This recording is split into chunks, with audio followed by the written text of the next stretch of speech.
The United States launching an extraordinary nighttime attack on Venezuela. President Trump confirming the strikes and announcing that the U.S. has captured Venezuelan President Nicolás Maduro and his wife. Dramatic video capturing the U.S. strikes overnight. Look at that right there. Explosions ringing out in Venezuela's capital city, beginning just before 2 a.m. local time. So this happened in the middle of the night. Venezuela's defense minister calling it the most criminal military aggression from the U.S. in the history of the country. The massive escalation coming after a significant U.S. military buildup in the region that we've been following with all of those boats that were alleged to be drug boats. Let's go ahead and bring in ABC's Alex Presha, who joins us now from Washington. So, Alex, I guess the big question is, how did we get here?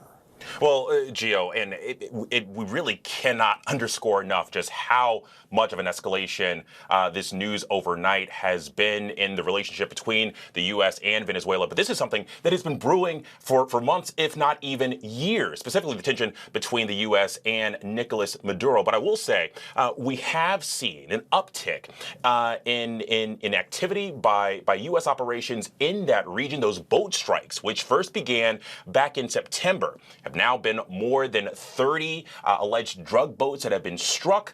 More than 100, or at least 107 individuals killed in those strikes, both in the Caribbean and the Eastern Pacific. And also in December, we saw a ratcheting up as the U.S. started what the president basically called a blockade against illegal oil tankers. We monitored a number of those seizures of tankers and boats that the U.S. said was distributing sanctioned oil in the region from Venezuela.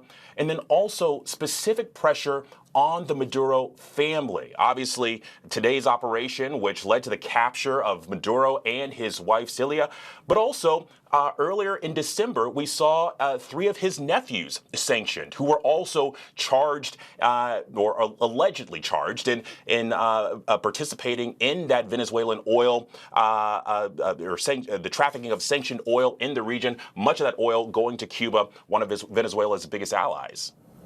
And, you know, Alex, I think people who haven't been following the situation in Venezuela might be saying, well, wait a minute, this came out of nowhere. But really, when you look at it and when you look at the criminal indictment from 2020, Maduro has been wanted by both the Trump administration and the Biden administration. Yeah, there's a really interesting line here in this indictment, Gio. If I can read this to you.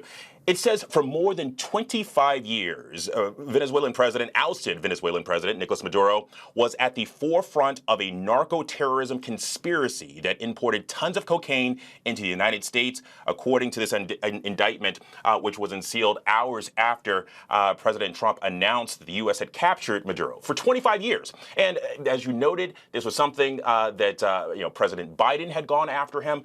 Most recently, the reward for his capture was raised to $50 million. So, I mean, this is someone who's been on the U.S.'s list for quite some time now. I think now, I mean, there's a big question as to, okay, you have him. He's going to face the Southern District of New York, but then what does that mean for the future of Venezuela? And obviously that power vacuum, which is starting to develop right now. Yeah, that big question. Now what? Alex Presha, thank you so much for reporting on this.